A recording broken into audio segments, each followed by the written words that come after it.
오늘 우리에게 주시는 하나님 말씀입니다. 히브리서 64장 1절에서 7절입니다. 64장 1절에서 7절 한 절씩 들어가시겠습니다. 마지막 절 함께 읽겠습니다.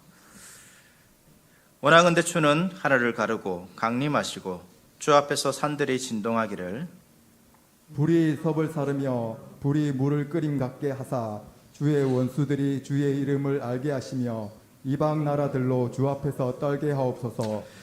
주께서 강림하사 우리가 생각하지 못한 두려운 일을 행하시던 그때에 산들이 주 앞에서 진동하였사오니 주 외에는 자기를 왕망하는 자를 위하여 이런 일을 행한 신을 옛부터 들은 자도 없고 귀로 들은 자도 없고 눈으로 본 자도 없었나이다.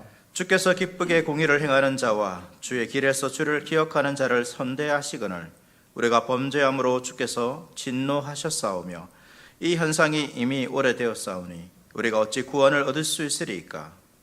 무릇 우리는 다 부정한 자 같아서 우리의 의는 다 더러운 옷 같으며 우리는 다 잎사귀같이 시들음으로 우리의 죄악이 바람같이 우리를 몰아가나이다. 함께 주의 이름을 부르는 자가 없으며 스스로 분발하여 주를 붙잡는 자가 없사오니 이런 주께서 우리에게 얼굴을 숨기시며 우리의 죄악으로 말미암아 우리가 소멸되게 하셨음이니이다. 아멘. 예, 오늘은 유리문답 24주일 62에서 63월입니다. 선행에 관한 부분입니다. 이것은 이제 지난 시간에 배웠던 우리가 어떻게 어렵게 되는가라는 부분과 연결되어 있습니다. 우리가 어렵게 되는 것은 오직 믿음으로 된다라고 우리가 배웠습니다. 이러한 이제 믿음으로 어렵게 되는 것과 항상 이제 관련해서 나오는 질문이 그러면 우리 편에서 무언가 할 수 있는 것이 없는가라는 부분, 이러한 질문들이 나오고 있고 그것이 또 선행과 연결해서 또 많은 사람들이 질문을 하게 되는 것입니다. 그래서 우리가 지난 시간에 배운 것처럼 우리의 스스로의 힘과 노력으로는 우리가 결코 어려워질 수 없습니다. 우리가 이 어려워지는 것에 어떤 조금이라도 0.1%라도 뭔가 보탤 수 있는 것이 아무것도 없다라고 우리가 배웠습니다. 오히려 우리가 행하는 것은 하나님 앞에서 완전하지 않기 때문에 도리어 만약에 어렵게 되는 것을 우리가 뭔가 보탠다라면 우리는 그 가능성을 더 떨어뜨릴 뿐입니다. 우리는 더 이제 하나님께 뭔가 보탤 수 없는 그러한 존재이기 때문이죠.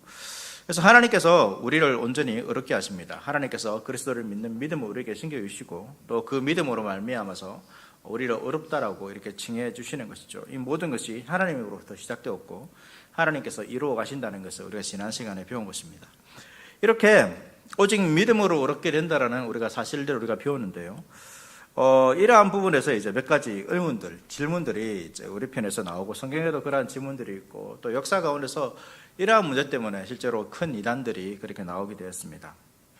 어떤 것이냐면 저 말씀드린 것처럼 이러한 인간의 구원에 있어서 인간의 선한 행위, 그러니까 우리의 어떤 선한 행위, 우리가 살아가면서 우리의 기준으로 봤을 때는 선한 행위들이 있지 않습니까? 우리가 이렇게 여러분 이 자리에 나오는 것도 어떻게 보면 선한 행위 아닙니까? 선한 행위, 기도하는 것들, 또 구제하는 것들, 또 봉사하고 섬기는 것들, 이런 것들이 다 어떻게 보면 선한 행위입니다. 이러한 행위가 그러면 과연 이제 이 우리의 구원에 있어서 우리가 어렵게 되는 부분에서 어떤 작용과 역할을 하는가, 이러한 부분에서 여러 가지 질문이 나올 수 있는 것이죠. 그래서 우리가 지난 시간에 배운 것을 전제로 한다면 이제 오직 우리 편에서 어떤 할 수 있는 것이 아무것도 없다 그러면 이런 질문이 나올 수 있는 것입니다. 만일 하나님이 사람을 믿음으로 구원하신다면 사람이 착한 일을 할 필요가 있는가?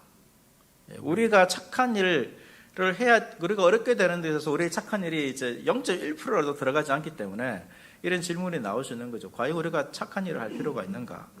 그러면 이제 우리가 구원받은 자들은 이제 착한 일을 하지 않고 마음대로 살 수 있는가? 이런 부분에서 이제 약간 구원파가 이런 쪽으로 이제 가지 않습니까? 우리가 구원받았기 때문에 또 죄를 지어도 상관없다는 것입니다. 그렇다면 그럼 오직 믿음으로 구원받는다라면 오히려 이제 그것이 구원의 가치를 떨어뜨리는 것이 아닌가? 동시에 인간에게 우리의 책임을 약화시키는 거죠. 여러분 우리의 신앙생활이 우리가 어렵게 되는데 뭔가 어떤 더 하는 것이 있습니까? 우리의 신앙생활, 여러분들이 굳이 열심히 신앙생활 할 필요 있습니까? 구원받는데.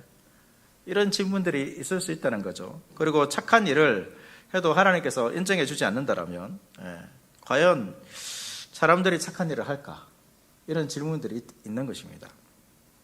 이러한 질문들이 어떤 선행과 관련해서 이제 오늘 이 24주일에 나오는 요리문답에서 나오고 있습니다.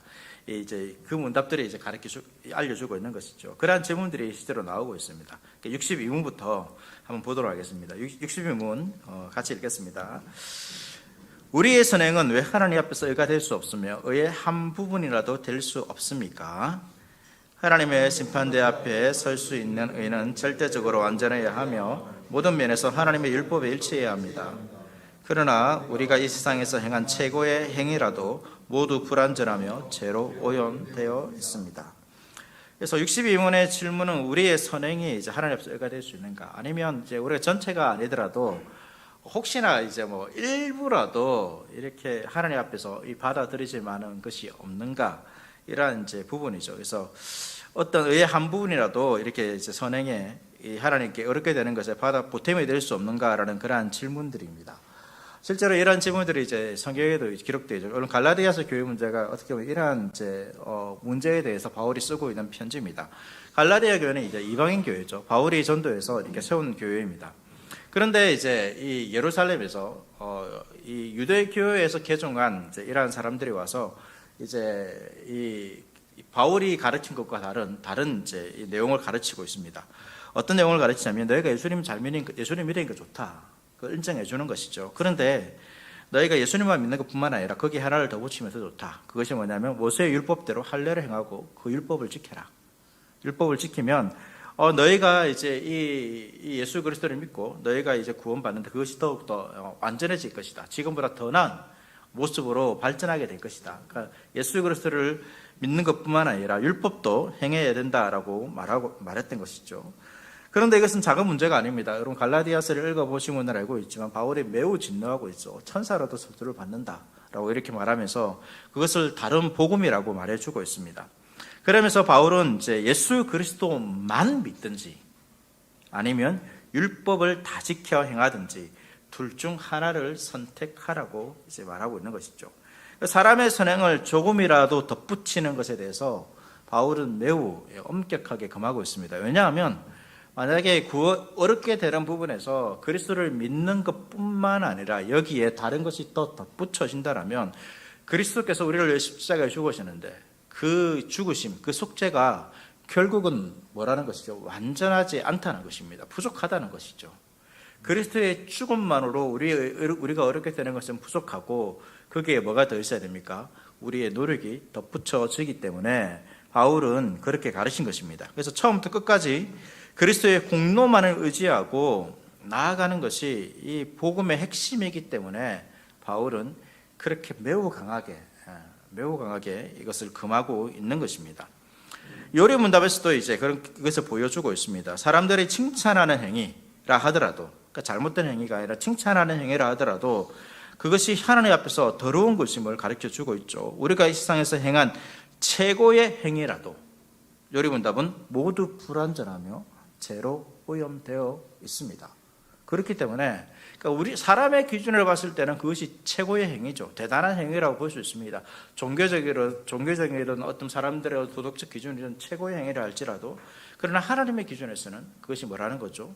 불완전하다는 것입니다. 죄로 오염되어 있다는 것이죠.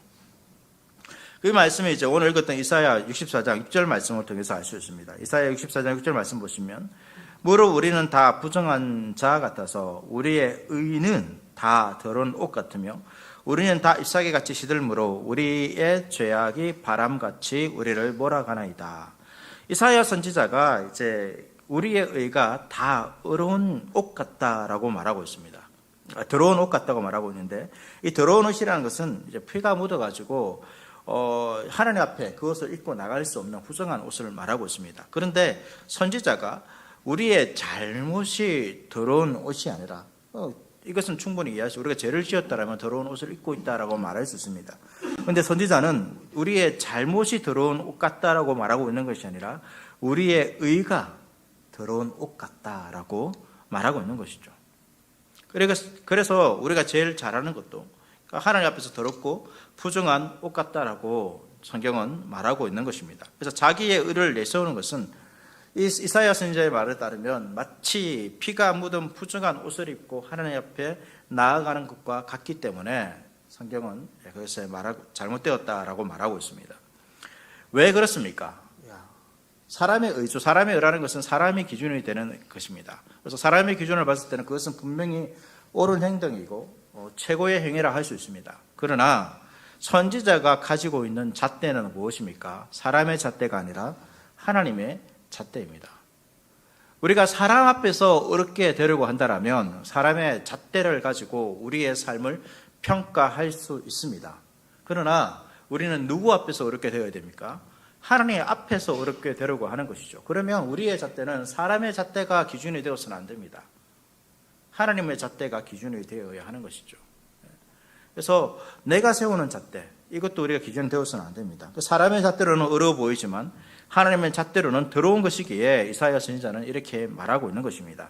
사람의 의가 죄라는 것을 이 하나님의 잣대로 우리가 깨달아야 되는 것이죠. 그리고 나의 의도, 나의 의까지도 죄라는 것을 여러분 깨닫게 되면 어떻게 될까요? 하나님 그리스도를 간절히 찾게 되는 것입니다. 왜?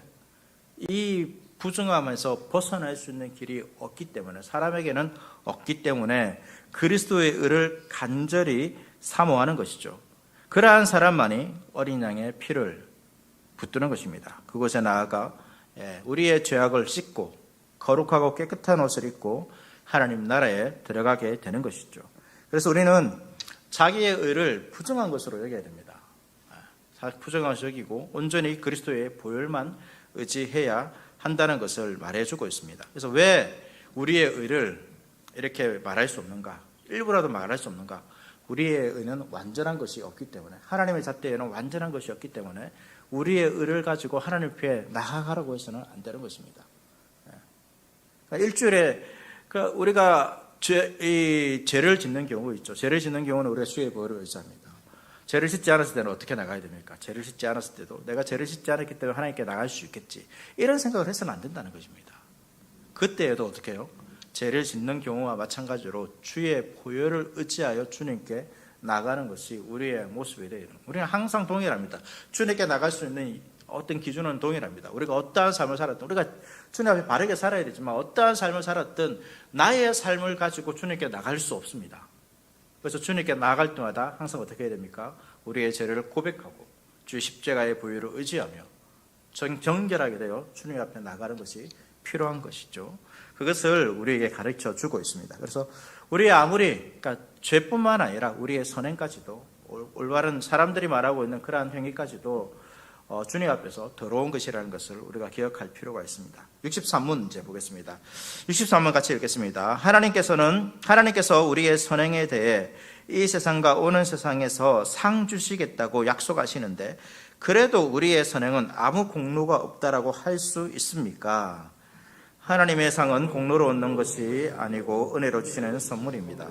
자, 이렇게 이야기하면 이제 사람들이 성경을 가지고 이야기하는 것이죠. 성경에 보니까 우리의 행위를 기준으로 하나님께서 상 주시겠다라고 말하는 부분이 있지 않습니까? 그러면 우리의 행위가 하나님 앞에 받아질 만한 것이 되지 않습니까? 라는 질문이죠. 우리가 오늘 암송했던 구절도 그렇습니다. 하나님께서 상 주신다, 이러한 구절들이 성경에 있습니까? 없습니까? 성경에 있습니다.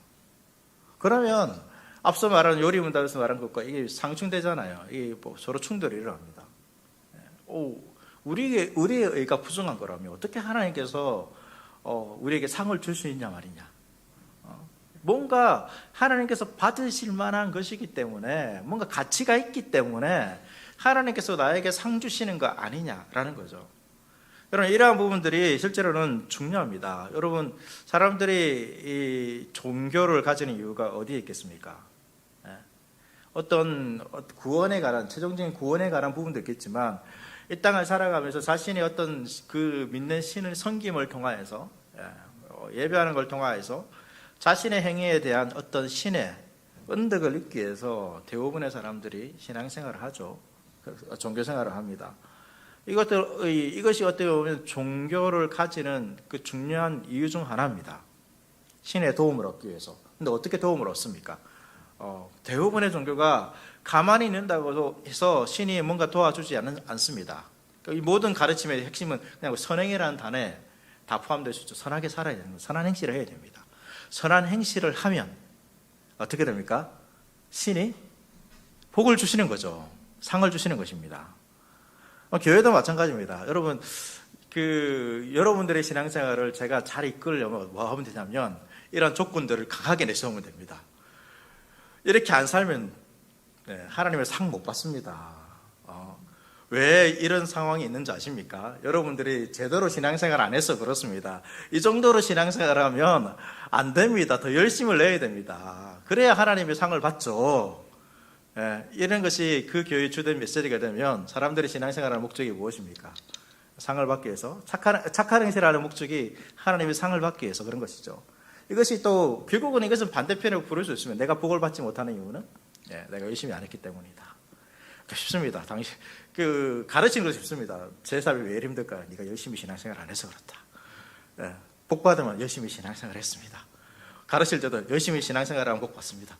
얼마나 편합니까? 근데 기독교의 메시지는 그렇지 않습니다. 대부분의 종교가 그렇습니다. 그런 것이죠. 근데 기독교는 그렇지 않다는 것입니다. 그런데 성경은 이제 상 주신다는 표현이 있죠. 요한계시록 22장 12절에도 이제 마지막 부분인데요. 보라, 내가 속히 오리니 내가 줄 상이 내게 있어 각 사람에게 그가 행한 대로 갚아주리라. 그가 행한 대로 갚아주신대요. 그러니까 내가 열심히 살아야지 천국에서 내가 좀,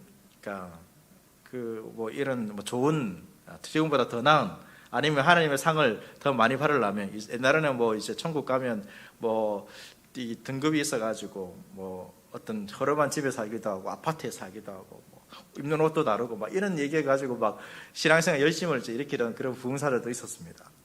이런 말씀들이 그런 것이죠. 그가 행한 대로 갚아주신대요. 그럼 어떻게 해야 됩니까?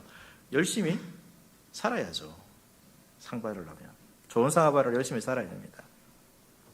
그런데, 요리문답에서는 이제 어떻게 말하고 있습니까? 그 상은 우리의 공로로 얻는 것이 아니라 상이 있습니다. 상을 부정하는 것은 아닙니다. 상은 있는데 그 상이 우리의 공로로 얻는 것이 아니고 은혜로 주시는 선물이라고 말하고 있습니다. 이것도 은혜라는 것입니다. 상도. 왜? 우리의 공로는 하나님의 상을 받을 만한 그 가치가 없습니다. 우리의 공로 때문에 애가 주어지는 것이 아니라 하나님의 은혜로부터 나오는 것이라고 우리에게 가르쳐 주는 것이죠. 예수님은 누가복음에서 이렇게 말씀하셨죠. 종이 주인의 명령을 충실히 행하니에 우리는 무익한 종이라.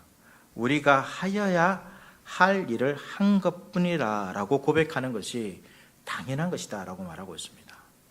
그러니까 우리는 우리의 행위가 뭔가 어떤 행위를 하더라도 그것이 당연하게 뭔가 상을 받는 것이 아니라 내가 그러한 어떤 일을 해야 되기 때문에 그 일을 하는 자라는 것이죠. 종이기 때문에 그 일을 하는 것입니다. 그래서 당연히 선을 해야 하는 것이죠. 그런데 우리에게는 이 선을 행할 수 있는 힘이 없습니다. 그런데 하나님께서 우리에게 그것을 할 수 있는 힘을 주셔서 당연히 우리가 해야 할 일들을 할 수 있도록 해주시는 것이죠. 선행이라는 것은 어떻게 보면 당연히 우리가 해야 되는 것입니다. 그런데 우리가 그것을 할 수 없습니다. 그런데 하나님께서 그것을 할 수 있는 힘을 주셔서 그것을 할 수 있도록 해주신 것입니다. 그러니까 우리의 스스로 힘으로 한 것이 아닌 것이죠. 그리고 하나님께서 우리에게 상을 주신다라는 이러한 표현은 우리의 행동이 상을 받을 만한 가치를 가지기 때문이 아니라 우리가 선한 행동을 하도록 그것이 하나님의 뜻임을 알게 하도록 주시는 그러한 내용이라는 것입니다. 우리가 조금이라도 선한 행동을 할 수 있도록 그 상을 주시는 것이죠. 마치 아이들을 가르칠 때 어떤 보상을 주지 않습니까? 보상을 약속하지 않습니까? 그런 것처럼 하나님께서 우리에게 그런 약속을 주시는 것이죠. 그래서 여러분 아이들이 어떤 부모로부터 어떤 행동을 했을 때 어떤 보상을 받지 않습니까? 그런데 그 보상이 아이들이 한 것보다 그 수준에 맞는 그 보상들을 해주고 있습니까? 그럴 있지만 많은 경우가 부모가 더 나은 것을 해주고 있습니다. 왜 그렇게 합니까? 아이들이 그것이 옳은 것인지를 알게 하기 위해서 그렇게 보상을 주는 것이죠. 그 아이들이 한 것보다 더 나은 보상을 주는 것입니다. 우리의 삶이 어떠한 것인지 옳은지를 알게 하기 위해서 우리가 그러한 삶을 살 수 있도록 우리의 마음에 열심을 일으키기 위해서 하나님께서 상이라는 것을 주셨습니다. 본래 우리는 어떤 존재입니까? 상이 아니라 그냥 저주를 받는 자들이었습니다. 근데 상이라는 것을 주셔서 그 내용을 알게 하셔서 저주가 아니라 그나마 상이라는 것을 선택하여 그 믿음의 삶을 살도록 하기 위해서 하나님께서 우리에게 상을 주신다는 것이죠. 그래서 선한 삶을 살게 하려는 격려와 위로의 메시지가 이 상이라는 것에 담겨 있는 것입니다. 그것이 하나님께서 우리에게 주시는 마음인 것이죠. 그래서 그 일들도 그것을 하고자 할 때도 할 수 없지만 하나님께서 도와주시는 것을 할 수 있도록 도와주시는 것입니다. 마지막 63문 보겠습니다. 63문 같이 읽겠습니다. 이러한 가르침으로 말미암아 사람들이 무관심하고 사악하게 되지 않겠습니까? 아닙니다. 참된 믿음으로 그리스도에게 접붙여진 사람이 감사의 열매를 맺지 않는 것은 불가능합니다. 자, 63문은 이제 결국은 우리의 행위가 아무런 이러한 가치가 없다라면 결국 사람들은 이 무관심, 선하게 사는 것에 대해서 무관심하게 되지 않겠는가? 이것이 내가 구원받는데 아무런 소용이 없어요. 그리고 상을 받는데도 아무런 소용이 없어요. 그러면 굳이 내가 이렇게 하나님의 말씀을 따라 착하게 살 필요가 있는가라는 질문이죠. 그러니까 믿음으로 어렵다움을 받는 사람들이 이제 선행을 받는데 무관심해질 수 있다는 것입니다. 근데 이러한 비슷한 질문이 이제 내용들이 로마서 말씀에 있습니다. 바울이 이런 말을 했습니다. 죄가 더한 곳에 은혜가 넘쳤다. 죄가 더한 곳에 은혜가 넘쳤다. 이런 표현을 쓰니까 유대인들이 그러한 표현을 들으면서 그러면 은혜를 받으려면 뭐 하면 됩니까? 죄를 더 많이 지으면 되겠네. 이렇게 비웃는 것이죠. 유대인들은 이제 그것이 율법을 지켜야 된다. 착한 일을 해야 된다. 그런데 그러한 가르침 없이 우리가 구원받는데 우리의 착함이 어떤 율법을 지킴이 아무런 뭐 의미가 없다라면 의미가 없고 그냥 믿음으로 우리가 구원을 받는다라면 그리고 그것이 죄가 더한 곳에 은혜가 넘친다라면 우리가 죄를 더 지으면 되겠네. 그럼 은혜를 더 크게 누리겠네. 내가 지금 은혜가 부족하니까 죄를 더 크게 짓고 하나님께 나아가면 더 큰 은혜를 받겠네. 이런 생각을 할 수 있는 것이죠. 조롱하면서 말하는 것입니다. 여기에 대해서 바울이 뭐라고 말하냐면 너희가 알지 못하느냐라고 하면서 신자는 그리스도와 함께 죽고 그리스도와 함께 다시 살아난 그리스도와 연합한 사람이기 때문에 죄 가운데 있을 수 없다라고 말하는 것입니다. 그리스도와 연합으로 설명하는 것이죠. 64문답에도 똑같은 대답을 하고 있습니다. 너희가 참된 믿음으로 그리스도에게 접붙여진 사람, 연합한 것이죠. 그래서 이것이 포도나무와 그 가지에 대한 예수님의 비유로서 설명하고 있는 것입니다. 요한복음 15장 5절 말씀 보시면 나는 포도나무요 너희는 가지라. 그가 내 안에 내가 그 안에 거하면 사람이 열매를 많이 맺나니 나를 떠나서는 너희가 아무것도 할 수 없습니다. 어떤 가지가 여러분 포도나무에 붙어 있습니다. 그럼 어떻게 됩니까? 그 가지는 시간이 지나면 열매가 맺을 때 열매를 맺게 되어 있습니다. 열매를 맺지 않으면 뭐가 문제입니까? 그 나무가 문제인 것이죠. 나무가 문제입니다. 그런데 나무가 문제가 없습니다. 그러면 거의 대부분 경우 그 가지는 붙어 있으면 열매를 맺게 되어 있습니다. 붙어 있기만 하면 저절로 열매를 맺는 것이죠. 마찬가지로 신자가 그리스도와 연합되어 있으면 그는 그 가지이기 때문에 감사의 열매를 맺지 않는 것이 불가능하다라고 성경은 가르쳐주고 있습니다. 그래서 착한 일이라는 것은 반드시 신자에게는 열매로 나타날 수밖에 없습니다. 우리가 그리스도에게 붙어 있다라면 우리의 삶 가운데서 그러한 열매가 나타나는 것입니다. 선행이 나타나는 것입니다. 내가 왜 주님 앞에서 그 말씀을 따라서 순종하며 살아갑니까? 뭔가 하나님부터 뭔가 얻어내기 위해서 살아가는 것이 아니라 우리가 그 가지에 붙어 있기 때문에 우리의 삶 가운데서 그것이 저절로 나타나는 것입니다. 주님께서 그러한 삶을 살 수 있도록 힘과 능력을 공급해 주는 것이죠. 가지가 열매를 맺었는데 이 가지가 내 힘으로 열매를 맺었다 이렇게 말할까요? 그렇지 못하죠. 그런 말을 할 수가 없습니다. 열매를 맺게 되는 것은 그 포도나무에서 이 포도나무가 주는 생명력과 그 양분이 그 가지에게 주어졌기 때문에 열매를 맺는 것이죠.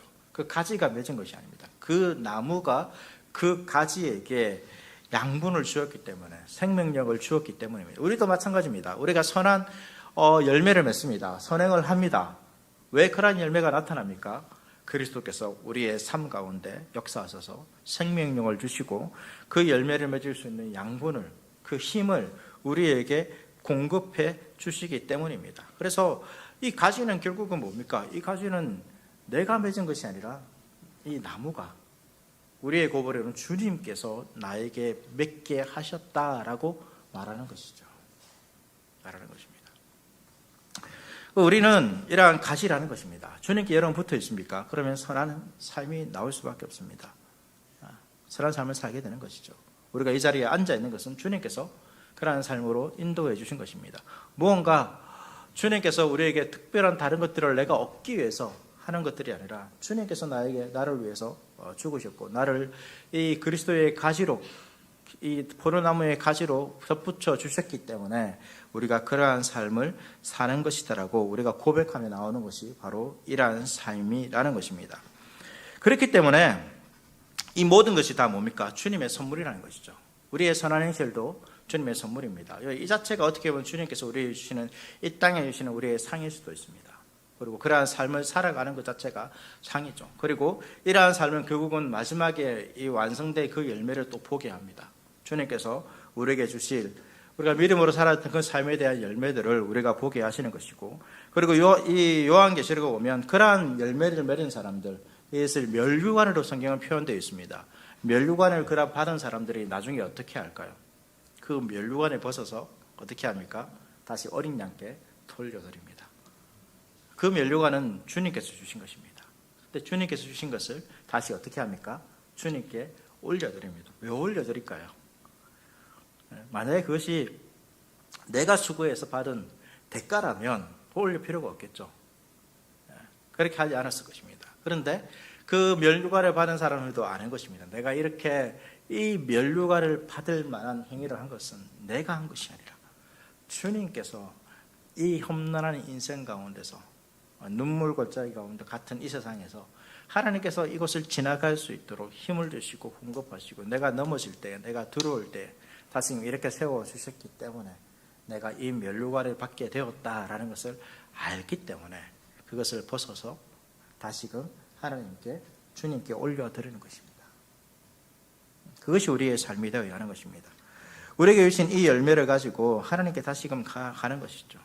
하나님께 도로 가져가는 것입니다. 우리의 삶의 열매를 가지고 주님께 나아가고 그것이 더욱더 선한 행실로 더욱더 드러나는 것입니다. 마치 이런 것 같습니다. 제가 이제 부모가 자녀를 가르치는 거 얘기했는데, 부모가 자녀를 양육하기 위해서 때로는 이제 우리 용돈을 줄 때가 있습니다. 근데 용돈을 가지고 자기가 필요한 것들 사기도 하고, 때로는 어떻게 합니까? 그것을 가지고 특별한 날에 부모에게 어떤 선물을 사가지고 자녀가 줄 때도 있습니다. 그럴 때 여러분 부모가 어떻습니까? 그냥 부모가 내가 준 거니까 이 주는 거 내가 받는 거 당연해, 이런 마음만 가지고 있습니까? 아니죠. 기특하죠, 여러분. 그렇지 않습니까? 기특하잖아요.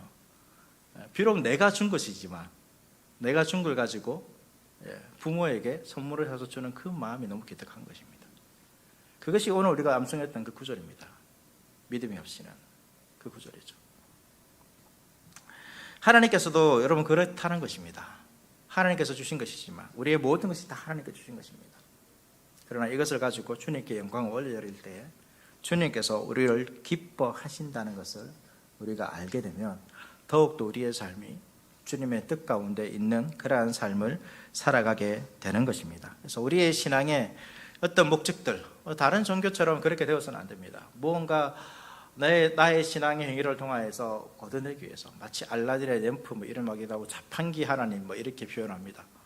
내가 이만큼 했으니까 하나님 나에게 내가 원하는 거 이렇게 줘야 되지 않습니까? 왜 안 나옵니까? 이런 식으로 이렇게 생각해서는 안 됩니다. 우리의 모든 것이 주님의 것이고, 도리어 우리는 이 주신 것에 대해서 주님께 올려드린 것을 기뻐해야 되고, 또 주님께서 주신 것이지만 그것을 올려드리는 우리의 모습을 또 기뻐하는 그러한 것이 신앙생활이고, 그 기쁨이 우리 가운데 넘칠 때 우리가 더욱더 주의 뜻대로 믿음으로 살아갈 수 있는 것이죠. 그렇지 않더라면 우리의 신앙생활에 여러 힘들지 않을까요? 제가 처음 말씀드린 것처럼 만약에 무언가 우리의 삶이 조건이 되었다면 항상 이런 생각을 할 수밖에 없습니다. 뭔가 문제가 생길 때 내가 뭔가 하나님께서 원하시는 것들을 내가 하지 않았구나, 이런 생각을 할 때가 있습니다. 하나님은 결국 그러한 식으로 우리를 책망하지 않습니다. 뭔가 부족하기 때문에 우리를 책망하지 않습니다. 그렇다면 저와 여러분들을 여러분 구원하지도 않았을 것입니다. 하나님은 다 아십니다.